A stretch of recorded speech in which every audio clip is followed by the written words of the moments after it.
সংসদেও বলেছিলাম আসেন একটু সিদ্ধান্ত নেই, এই 300 জন মিলে। তখন মহিলা এমপিরা নির্বাচিত হয়নি।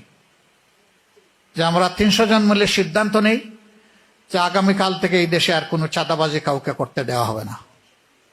যদি আমরা এই সিদ্ধান্ত নিতে পারি তাহলে তেল ক্রাইসিস যেভাবে উবে গেছে, উদাও হয়ে গেছে, বাংলাদেশ থেকে চাঁদাবাজরা উদাও হয়ে যাবে ইনশাল্লাহ।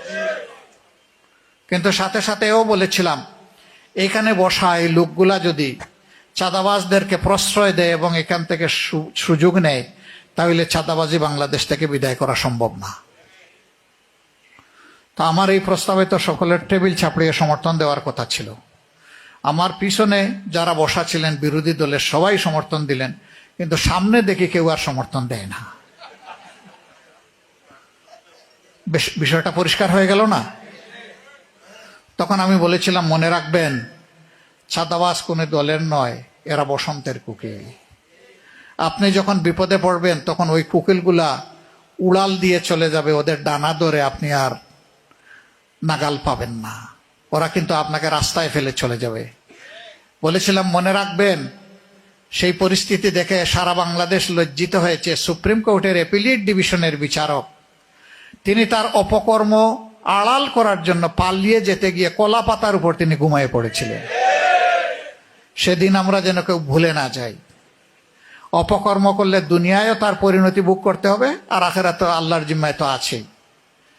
আল্লাহর বিচার দুনিয়া থেকে কেউ এসকেপ করতে পারে না, আজ হোক কাল হোক। যে অন্যকে অপমান করে, যে অন্যের সম্পদ লুণ্ঠন করে, চুরি করে, তার পরিণতি কিছুটা হলেও দুনিয়া তাকে পেতেই হয়। স্বচ্ছতার সাথে রাজনীতি করেন সিংহের বাচ্চার মতো। আপনি স্বচ্ছ থাকেন, আপনি সৎ থাকেন। আপনাকে যদি সরকার পরিবর্তনের পরে কেউ আপনার গায়ে হাত দেয়, এটি হবে আপনার জন্য গর্বের।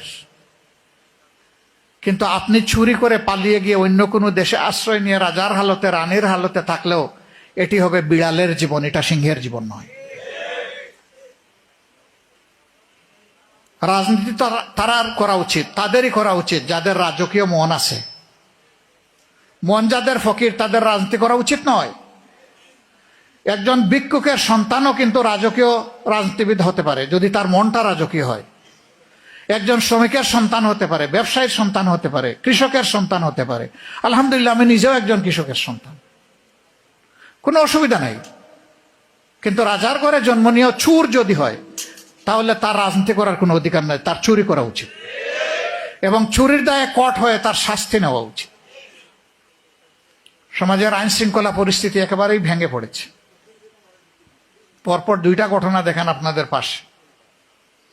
একটা রামিসার ঘটনা। এটা ফিরিস্তা সমান মেয়ে, সর্বনাশ করে গলা কেটে 2 টুকরা করে ফেললো।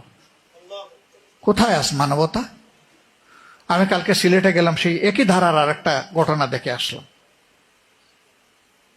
আসলে এগুলা দেখলে নিজেদের বুক ধরে রাখা যায় না।